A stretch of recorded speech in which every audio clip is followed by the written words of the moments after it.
Su tercera versión, acompañándolos desde la plazoleta del Centro de Convenciones José Eustacio Rivera, en la ciudad de Neiva, capital bamboquera de Colombia, que hoy se viste de libros, se viste de literatura. Este fin de semana nos llevamos a todos ustedes en el corazón y los invitamos para disfrutar de la lectura, del mundo de la poesía, de la escritura. Y hoy vamos a tener a un invitado muy especial con quien vamos a hablar de un tema también como lo es el cómic.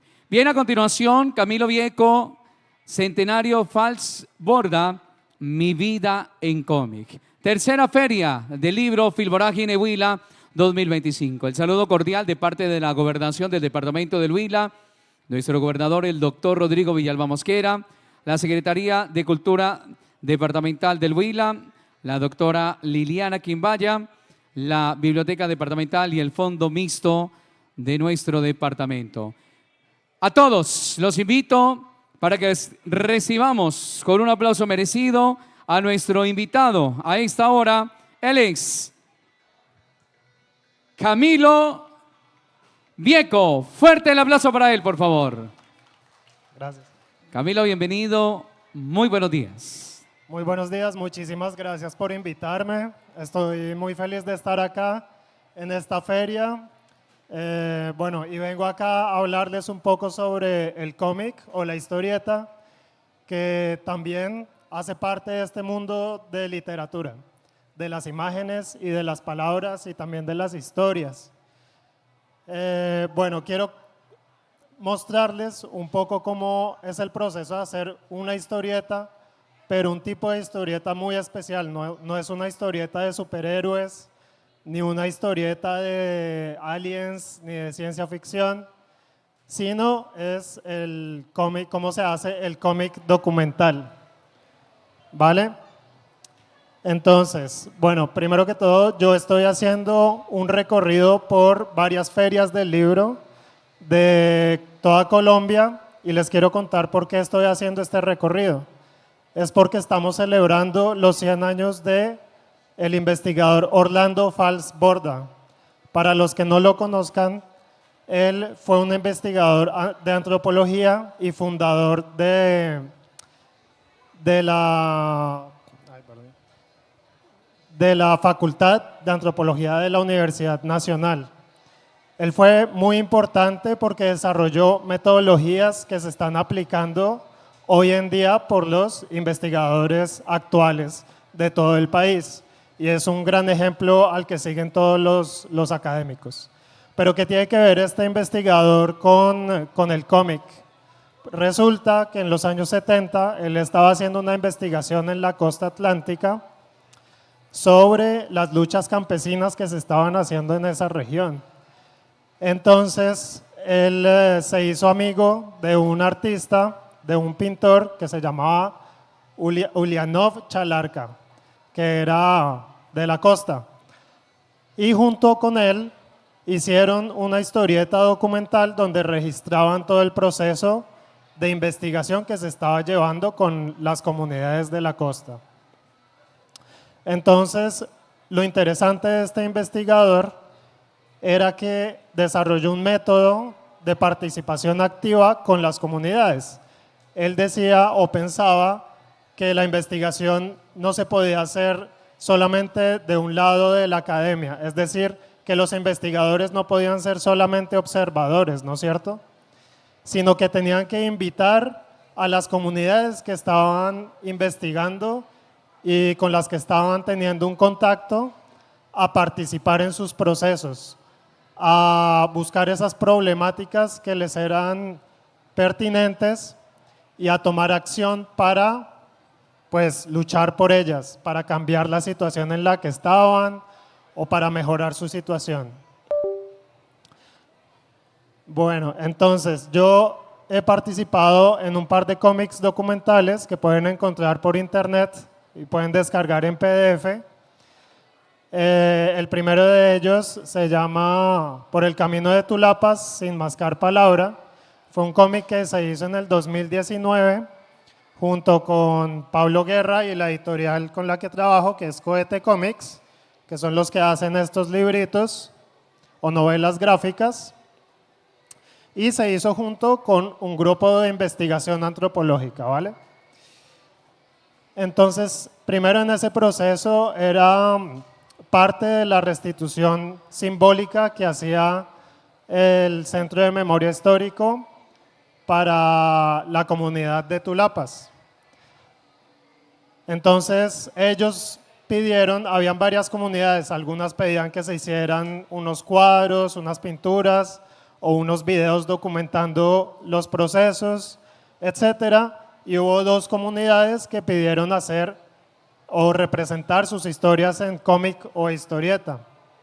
Una de ellas era la de Tulapas. Entonces yo tuve la oportunidad de ser el dibujante de esas historias y poder representar el proceso por el que habían pasado, de primero irse de sus tierras y después volver otra vez a ellas. Y pues ellos estaban en el proceso de pedir un camino que se abriera para que esa comunidad tuviera más comunicación con otros pueblos, ¿no es cierto? Bueno, ese fue uno de los libros. Luego participé en una antología que se llama El Recetario de Sabores Lejanos, que me gustaría contarles mucho pues de qué se trata. No tengo ahorita para mostrarles imágenes, pero pues va a ser el intento de contarles un poco de qué se trata. Bueno, el Recetario de Sabores Lejanos surgió a partir también de este mismo grupo de investigación que se fueron a diferentes partes del país que estaban un poco alejadas y empezaron a investigar recetas de platos típicos que se hacían, ¿no es cierto? Entonces, a partir de estos platos típicos, se habló con un guionista que fue Pablo Guerra, que también es el editor de estos cómics, y pues Pablo se encargó de tomar esa información que se había recopilado de manera académica, ¿no es cierto? Una investigación muy metodológica, muy organizada, pero digamos un poco difícil de digerir para el público, para los lectores. Entonces, ya una vez teniendo un guión un poquito más interesante, como basándose más en las historias, se llamó a los dibujantes y cada uno hizo una interpretación de estos platos típicos. Entonces yo participé en un plato típico del llano, que es el marrano con tungos. Seguramente acá en Neiva habrá también un plato típico, ¿no es cierto?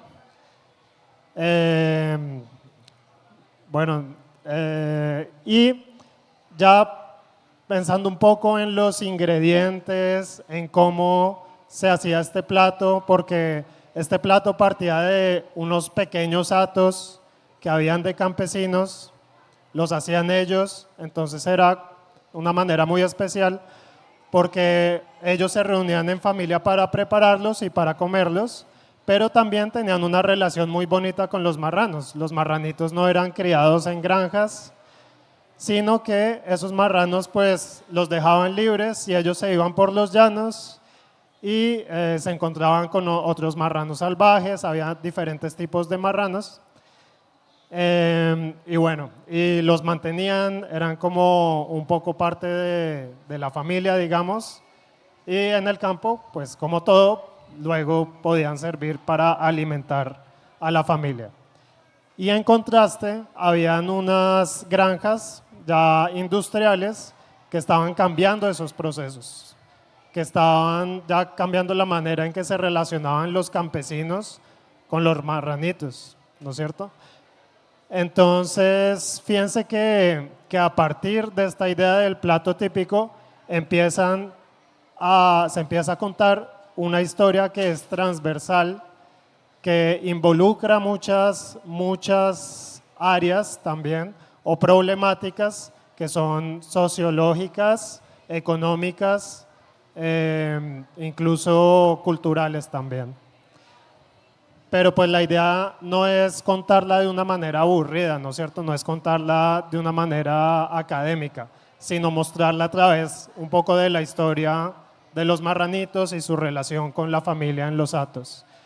Y un poco también, por ejemplo, habían unos oleoductos que pasaban cerca de esos hatos. Entonces, en la historieta podemos ver el recorrido de esos marranos, pasando por esos campos por donde pasa el oleoducto, por campos de arroz que están siendo fumigados también. Entonces, ¿cómo se relaciona ese ingrediente con el entorno en el que habitan esas familias o esas personas? Ese es un ejemplo de esa historia. Y es para contarles que para hacer un cómic documental, pues bueno, uno primero necesita, sí, hacer una investigación, tener una documentación, ¿no es cierto? Pensar un tema que le interese y reunir toda la información que pueda, pero ya después uno puede depurarla y contar esas historias a partir de un enfoque mucho más humano o mucho más empático, ¿vale?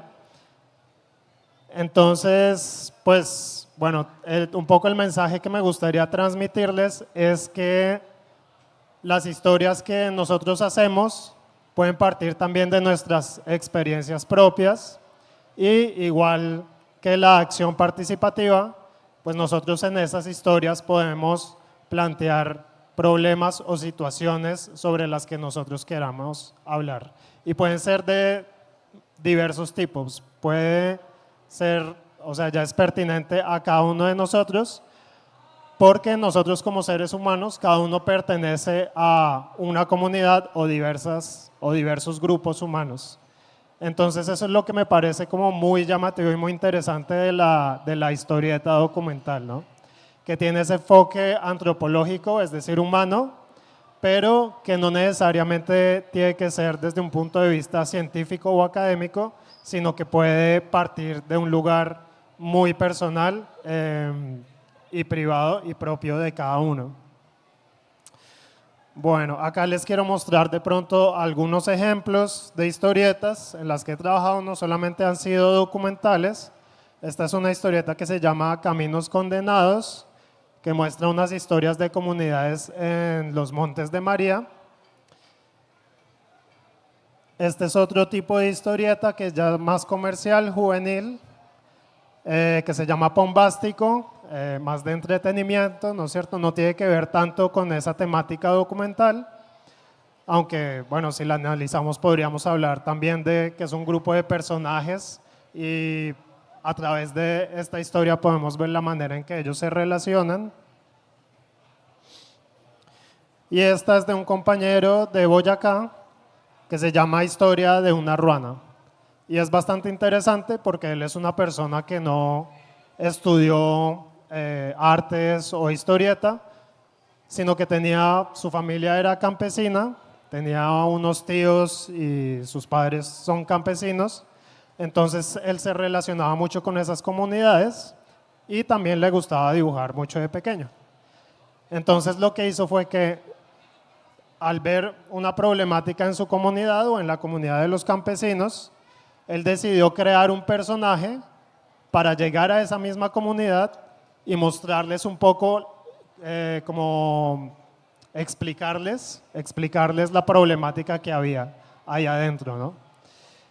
Y a partir de eso, pues creó Historia de una ruana, que creó un personaje, que es este, de acá, y pues le ayudó a explicarle a esas comunidades un poco la problemática que había y a crear otras historias que también eran muy propias del lugar en donde vive, que es Boyacá. Bueno, qué pena que faltara mostrar un poco las imágenes, pero pueden encontrar los PDFs en internet. Los libros se llaman Recetario de Sabores Lejanos y Por los Caminos de Tulapas. También los invito a que busquen la lucha campesina en el Atlántico de Ulianov Chalarca, que también pueden encontrar en PDF, está en internet, a que sigan leyendo cómics e historietas, que como digo, tienen mucha relación con este mundo literario y de los libros, y pues también felicitarlos por las iniciativas que hay acá de Bamboo Comics, por ejemplo, el concurso de cómics que hay, de jóvenes que todavía no he podido ver los participantes, pero pues me parece genial. Y también pues conocí un artista que se llama Atón, que está acá, que pues, él es más caricaturista político, pero invitarlos a que vean sus historietas. Bueno, muchísimas gracias por su atención. Si tienen de pronto alguna pregunta sobre el cómic documental que quisieran hacer. Sí, las 3 recomendaciones. Entonces, la primera, Por los caminos de Tulapas. La segunda es El recetario de sabores lejanos, de la editorial Cohete Comics. No está acá. No, creo que se puede conseguir en Bogotá.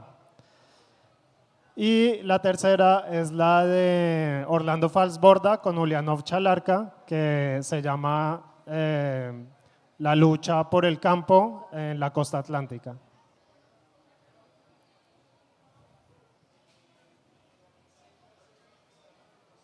Sí, el recetario de sabores lejanos es donde está la historia de los marranos.